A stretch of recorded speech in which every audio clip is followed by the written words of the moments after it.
Lahat pwede mong maging kaibigan, pero hindi lahat pwede mong pagkatiwalaan. Hindi lahat ng malapit totoo. Hindi lahat ng taong laging kasama mo kakampi mo.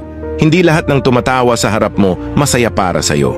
At hindi lahat ng nagsasabing nandito lang ako para sa'yo ay totoo ang intensyon. Minsan sila pa ang unang tatalikod. Sila pa ang unang maninira. Sila pa ang unang magtatapon ng pangalan mo sa putik kapag wala ka na. May mga taong marunong umarte ng malasakit, pero ang totoo'y nag-aabang lang ng kahinaan mo. Yung tipong sasabihan ka ng, kaya mo yan, pero sa likod mo, pinagdadasal na bumagsak ka. Kaya mag-ingat, maging mapanuri, pag-aralan mong suriin ang kilos ng tao, hindi lang ang salita nila. Dahil ang tunay na kaibigan, hindi kailanman magtutulak sa'yo pababa. Hindi magseselos sa tagumpay mo, at higit sa lahat, hindi ka tatalikuran kapag ikaw ay mahina. Paalala, ang mundo ay puno ng mga ngiting may lihim na itak. Kaya bago mo ibigay ang buong tiwala, obserbahan mo muna.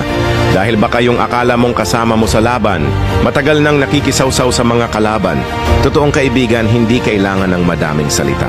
Pero ang traitor laging sweet sa harap, pero patalikod kang sinisira.